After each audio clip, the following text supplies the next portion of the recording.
قرآن کہہ رہا ہے کچھ پیغمبر ایسے آئے جن پر بڑی مشکلات تھیں، انہوں نے مشکلات میں ہمیں پکارا، کسی بت کو نہیں پکارا، مزاروں پہ نہیں گئے، سیدھا سیدھا انہوں نے اللہ سے دعائیں مانگی اور اللہ نے ان کی پکار کو پورا کیا۔ تو یہاں سے شروع کرتا ہے قرآن، نوحًا اذ نادیٰ من قبل، نوح علیہ السلام 950 سال تبلیغ کرتے کرتے قوم نے ٹینشنیں دیں، نوح نے ہمیں پکارا کہ اللہ اس قوم سے نجات دے دے مجھے، فاستجبنا لہ، ہم نے ان کی پکار کو سنا، فنجیناہ واہلہ من الکرب العظیم، ان کو اور ان کے گھر والوں کو بہت بڑے عذاب سے ہم نے بچا لیا، بہت بڑے عذاب سے۔ عذاب سے مراد یہ کہ جو ٹینشن قوم نے دی ہوئی تھی۔ اور وداؤد وسلیمان، اور اے نبی داؤد اور سلیمان کا بھی تذکرہ کریں۔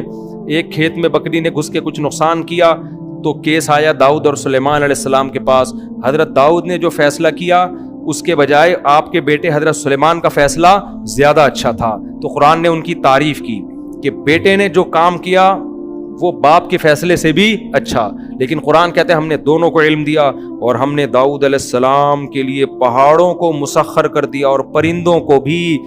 پرندے اور پہاڑ، داؤد علیہ السلام جب تسبیح پڑھتے تو پرندے بھی اور پہاڑ بھی ان کے ساتھ لا الہ الا اللہ کا ذکر کرتے۔ یہ معجزہ تھا داؤد علیہ السلام کا۔ یہ معجزے کیوں ملے یہ میں پہلے درسوں میں بیان کر چکا ہوں۔ داؤد علیہ السلام کی بہادری تھی نا، جالوت کو قتل کیا تھا انہوں نے، بھول گئے کیا آپ لوگ؟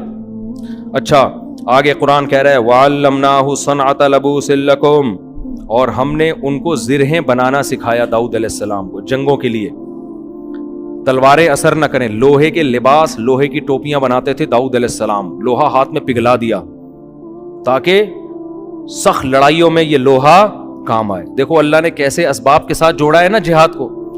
اللہ یہ بھی کر سکتا تھا اے داؤد ہماری مدد آپ کے ساتھ ہے، آپ کو کیا جنگی ٹوپی کی اور جنگی ڈریس کی ضرورت ہے، آپ جائیں ایسے ہی جائیں، اللہ کی مدد خود بخود آسمان سے اترے گی۔ بھائی جو آپ کر سکتے ہیں آپ کو کرنا پڑے گا۔ جب میدان میں تیر چلتے ہیں، تلواریں چلتی ہیں تو گوشت پہ لگیں گی تو گوشت کٹے گا، تو اس کے لیے ڈیفنس ہے۔ ہمارے نبی بھی جنگی ٹوپیاں پہن کے میدان جہاد میں جاتے تھے۔ آج گارڈ رکھنے کو توکل کے خلاف لوگ سمجھتے ہیں اور اسلحہ رکھنے کو توکل کے خلاف سمجھتے ہیں، تو یہ پاگل ہونے کی بہت بڑی دلیل ہے۔ ہمارے نبی صلی اللہ علیہ وسلم جب فتح مکہ میں داخل ہوئے نا جنگ میں، تو آپ صلی اللہ علیہ وسلم نے عام معافی کا اعلان کیا، لیکن کچھ لوگوں کے بارے میں کہا جہاں پاؤ قتل کر دو۔ تو ابن خطل تھا غالباً، ایک بڑا بدبخت صحابی نے کہا یا رسول اللہ وہ غلاف کعبہ سے پکڑا ہوا ہے اس نے اور پناہ مانگ رہا ہے۔ تو آپ اپنی جنگی ٹوپی اتار رہے تھے، اس وقت جنگ ختم ہو گئی تھی نا، اور آپ نے فرمایا کہ وہیں قتل کر دو اس کو۔ تو یہ بھی ہمارے نبی کی سیرت کا ایک پہلو ہے کہ ہر بدماش کو آپ نے معاف نہیں کیا، عام معافی دی، کچھ ایسے بڑے بدبخت تھے ان کو آپ نے معاف نہیں کیا، سمجھتے ہو؟ تو تبھی کہتے ہیں نا، نہ اتنے میٹھے بنو کہ لوگ کھا کے ختم کر دیں، نہ اتنے کڑوے بنو کہ لوگ تھوکنا شروع کر دیں۔ اخلاق کی بھی ایک باؤنڈری ہے اور انتقام کی بھی ایک باؤنڈری ہے۔ اصل تو معاف کرنا ہی ہے، افضل تو یہی ہے، لیکن اس کی بھی ایک لمٹ ہے۔ خیر ہمارے نبی جنگی ٹوپی پہنا کرتے تھے میدان جہاد میں تاکہ سر پہ تلوار اثر نہ کرے۔ تو آج کہتے ہیں کہ نہیں جی ہیلمٹ پہن کے بائک نہیں چلاؤ، بڑا فنٹر بنا ہوتا ہے، ویلیاں بھی لگا رہا ہے۔ ہم بچپن میں کبھی ڈیفینس جاتے تھے، وہ لڑکوں کی ریسنگ ہو رہی ہوتی تھی، تو ایک ویلی لگا رہا تھا، سر کھل گیا اس کا، بہت بڑا فنٹر بنا ہوا تھا کہ 3 دفعہ سر کھلا تھا اس کا۔ سر کھلنا سمجھتے ہیں، نیچے گرا اور سر پھٹ گیا۔ اس کے ابا نے پھر پابندی لگائی، پھر بھی لگا رہا تھا ویلی، اب تک میرا خیال ہے انا للہ ہو چکا ہوگا۔ تو اس لیے انسان کے بچے بنو، کوئی وہ کام کرو جو بہادری کے جوہر دکھانے، تو جاؤ میدان جنگ میں جا کے دکھاؤ نا، جہاں کچھ فائدہ تو ہو اس بہادری کا۔ قرآن کہتا ہے کہ ہم نے سلیمان علیہ السلام کے لیے ہواؤں کو مسخر کر دیا، جنات کو سلیمان علیہ السلام کا تابع بنا دیا، سمندروں میں غوطے لگاتے تھے اور ہیرے جواہرات لے کر آتے تھے۔ اور کیا تھا؟ ایوب اذ نادیٰ ربہ، ایوب کو بھی یاد کرو جب کئی سال بیماری میں مسلسل اتنی خطرناک بیماری میں پڑے رہے ہیں، بالآخر اللہ نے ان کی دعا قبول کی، انہوں نے کہا ربی انی مسنی الضر، اے اللہ مجھے بہت پریشانیاں پہنچ گئی ہیں، وَأَنْتَ أَرْحَمُ الرَّاحِمِينَ، تو سب سے زیادہ رحم کرنے والا ہے، میری مدد کر۔ فَاسْتَجَبْنَا لَهُ، اللہ کہتے ہیں ہم نے آپ کی مدد کی، آپ کی پریشانیوں بیماری کو بھی دور کیا اور آپ کو آپ کا اہل و عیال بھی واپس لوٹا دیا۔ اور پھر اللہ نے حضرت اسماعیل ادریس علیہ السلام کا ذکر کیا اور ذوالکفل علیہ السلام کا، اور دو بس مختصر. پھر اللہ نے یونس علیہ السلام کا تذکرہ کیا کہ مچھلی والے کا بھی تذکرہ کرو. جب اندھیروں میں مچھلی نے اپنے پیٹ میں نگلا تو فنادا فی الظلمات، کئی اندھیرے، رات کا اندھیرا، آسمان پہ بادلوں کا اندھیرا، سمندر کی لہروں کا اندھیرا، سمندر کی تہہ کا اندھیرا، اور مچھلی کے پیٹ کا اندھیرا. اس میں اللہ کو پکارا، اے اللہ میں تیری پرمیشن کے بغیر قوم کو چھوڑ کر آ گیا، یہ تیرا، تو ہر عیب سے پاک ہے، یہ سزا مجھے میری غلطی کی وجہ سے ملی ہے. سبحانکا، تو عیب سے پاک ہے، انی کنت من الظالمین، میں ہی ظالمین میں سے ہوں. کیا مطلب؟ میں اپنی غلطی کا اعتراف کرتا ہوں. قرآن کہتا ہے فاستجبنا لہ، ہم نے ان کی پکار کو سنا. ونجیناہ من الغم، اور ہم نے ان کو غم سے نجات دی. کہاں گئے وظیفے بھائی؟ یونس علیہ السلام نے کوئی وظیفے کیوں نہیں پڑھنا شروع کر دیے وہاں بیٹھ کے؟ پیغمبروں میں آپ کو وظیفے نہیں ملیں گے، دعائیں ملیں گی، دعائیں. آج یہی لا الہ الا انت سبحانک انی کنت من الظالمین جو ہے نا 1000 دفعہ پڑھ لیں گے، جائز ہے، میں منع نہیں کر رہا. ادھر ادھر گانے بجانے سے تو بہتر ہے کچھ اللہ کا نام وظیفوں کے طور پہ پڑھ لو. لیکن جو روح کیا ہے، روح یہ نہیں ہے کہ آپ پڑھو، روح یہ ہے کہ مانگو. یونس علیہ السلام نے لا الہ الا انت کا وظیفہ نہیں پڑھا، بلکہ اللہ سے دعا مانگی عاجزی کے ساتھ کہ مجھے بچا لے اس غم سے، تو اللہ نے بچا لیا. پھر قرآن کہتا ہے اور زکریا کا بھی تذکرہ کرے، بڑھاپے میں بیوی 5 اور اللہ سے دعا مانگ رہے ہیں، اے اللہ مجھے اکیلا نہ چھوڑ، تو بہترین وارث ہے، مجھے بھی کوئی وارث دے دے. اللہ کہتے ہیں فاستجبنا لہ، ہم نے ان کی پکار کو قبول کیا. بڑھاپے میں ووہبنا لہ یحییٰ، ہم نے ان کو یحییٰ علیہ السلام دیے، اور ہم نے ان کی بیوی کو صحت دے دی، بانجھ پن دور کر دیا، بڑھاپا بھی ختم کر دیا. کیوں؟ یہ ایسے عجیب و غریب کام ان کے لیے کیوں ہو رہے تھے بھائی؟ نارمل لوگوں کے لیے عام طور پر ایسا ہوتا نہیں ہے، بڑھاپے میں اولاد مل رہی ہو. قرآن کہتا ہے انہم کانوا یسارعون فی الخیرات، زکریا علیہ السلام اور ان کی بیوی نیکیوں میں ایک دوسرے سے آگے بڑھتے تھے، صدقات و خیرات میں، نماز میں، عبادت میں، تلاوت میں، یہ ایک دوسرے سے آگے.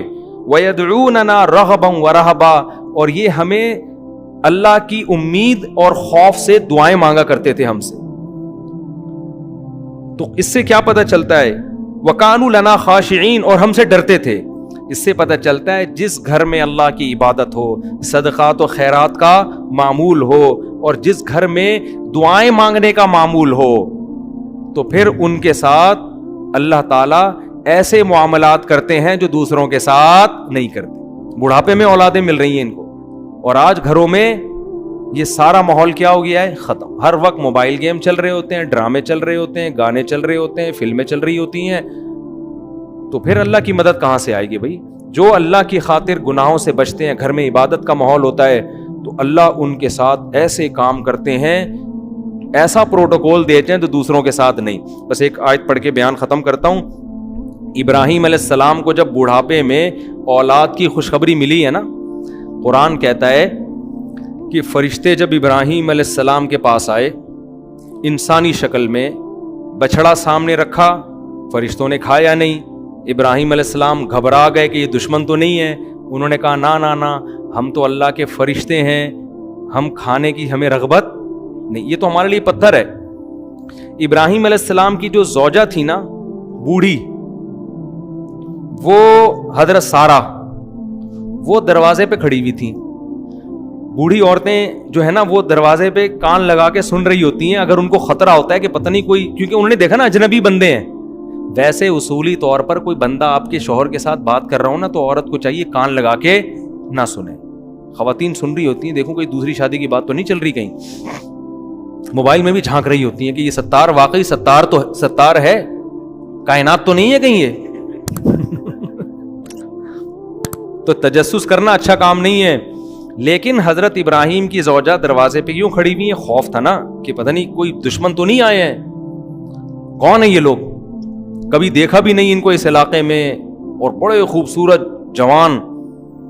تو انہوں نے کہا ہم اللہ کے فرشتے ہیں اور آپ کو اولاد کی خوشخبری سنانے کے لیے آئے ہیں کہ اللہ آپ کو بیٹا دے گا، اسحاق. اور پھر بیٹے کا بھی بیٹا ہوگا, پوتا بھی ہوگا, ان کا نام کیا ہوگا؟ یعقوب. بیٹے کی بھی خوشخبری اور پوتے کی بھی. تبھی تو حضرت ابراہیم نے حضرت اسحاق کی بالغ ہوتے ہی شادی کرا دی تھی, ٹھیک ہے نا, ان کو پتا تھا کہ اللہ ان سے بھی اولاد دے گا مجھے. تو بچوں کی جلدی شادیاں کرا دیا کرو, اس سے یہ ہوگا کہ وہ جو پوتا ہوتا ہے نا وہ بھی آپ ہی کی اولاد ہوتا ہے. سمجھتے ہو؟ لوگ کہتے ہیں تو میرے بچے کے بچے ہیں, تو آپ کے بھی تو ہیں نا وہ. تو بچوں کی جلدی شادی کرانے میں بڑا فائدہ کیا ہے؟ آپ کو بھی اولاد مل جاتی ہے. خیر, تو اب جب ابراہیم علیہ السلام کی زوجہ نے یہ سنا کہ فرشتے کہہ رہے ہیں کہ آپ کو اولاد ملے گی, تو قرآن کہتا ہے وہ اندر آئیں فسقت وجہہا, ایسے ماتھے پہ یوں, جیسے عورتیں نہیں کہتی ہائے ناس کیسی باتیں کر رہے ہو, کہنے لگی یا ویلتا, ہائے کمبختی, ہائے ناس, الیدو, میرے اولاد ہوگی, میں اتنی بوڑھی, میرے اولاد ہوگی, وانا عجوز, میں تو بڈھی ہو چکی ہوں. عجوز کہتے ہیں بالکل بڑھاپے کی انتہا کو پہنچی ہوئی.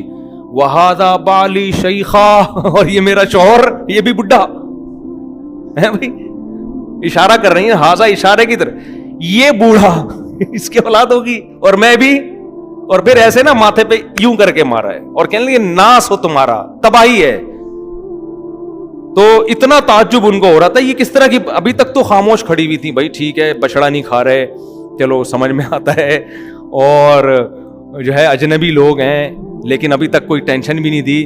اب جی آگے باتیں شروع کر دی ہیں کہ اولاد ہوگی, تو یہ حضرت ابراہیم کی زوجہ سے یہ بات ان کی سمجھ میں نہیں آئی.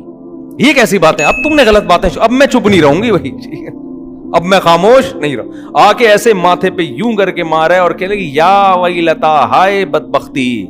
ویل کہتے ہیں بربادی, تباہی کو, ہائے بربادی, ہائے تباہی, ہائے ہلاکت. الیدو, میرے اولاد ہوگی, وانا عجوز, میں اتنی بڈھی, وہذا بالی شیخا, اور یہ میرا میاں یہ بھی اتنا بوڑھا. تو اب جو میں پوری بات بتانے کے لیے میں آیت پڑھی نا, تو فرشتوں نے کیا کہا, اتعجبین من امر اللہ, اللہ کے آرڈر پہ تمہیں تعجب ہو رہا ہے. رحمت اللہ وبرکاتہ علیکم اہل البیت, اے گھر والو تم عام لوگوں کی طرح نہیں ہو, تم تو سلیکٹڈ خاندان ہے تمہارا, تم نے شرک کے راستے کو چھوڑا, تمہارے گھروں میں سخاوت ہے. سخاوت تھی نا کہ مہمان آ کے بیٹھے ہیں, ابھی پوچھا نہیں ہے کون ہو کہاں سے آئے ہو, بچڑا پہلے لا کے رکھ دیا. ہم تو کباب چائے نہیں لا کے رکھتے پہلے, بھائی تو بتا, میں تو نالائق آدمی ہوں, میں تو اسی طرح کرتا ہوں, بندہ ہے کون بھی کہاں سے آیا, کیوں آیا, بغیر پوچھے آیا, اتنے سارے ہمارے یہاں تو پریشانیاں ہیں نا.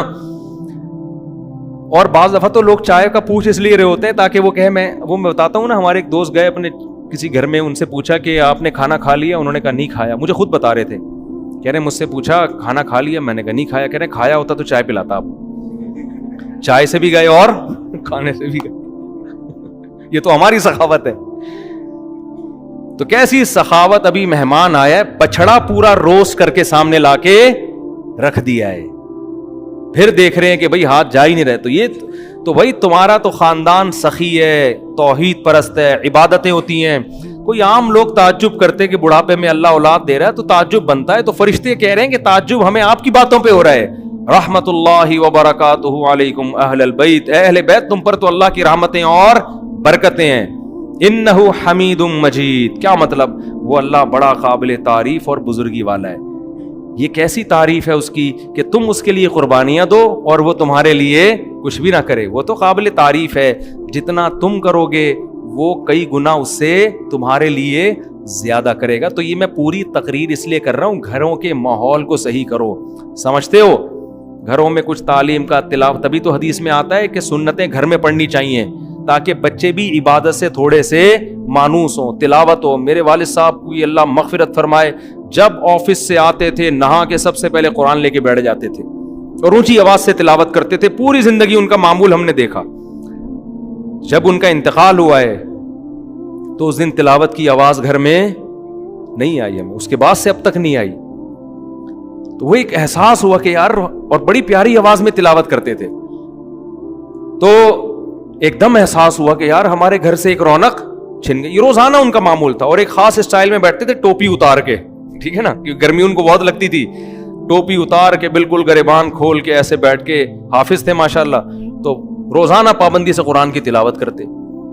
تو جب انتقال ہوا, اور انتقال سے پہلے بھی تلاوت کر کے گھر سے گئے, پہلے تلاوت کی گھر میں, پھر تلاوت ختم کر کے وضو کیا, نماز پڑھنے کے لیے گئے, عشاء کی نماز میں بیٹھے ہوئے صف ہی میں ہارٹ اٹیک ہوا اور اسی میں ان کا انتقال ہو گیا. اللہ تعالیٰ مغفرت فرمائے. تو میں جو اصل بات عرض کر رہا ہوں کہ گھر میں تلاوت کا معمول ہوگا, نماز کا معمول ہوگا, بچے بھی یہ چیزیں کیا کریں گے, اڈاپٹ. اور اگر گھر میں ہر وقت ٹی وی چل رہا ہے, ہر وقت ڈرامے چل رہے ہیں, تو میرے بھائی پھر گھر میں برکتیں نہیں ہوں.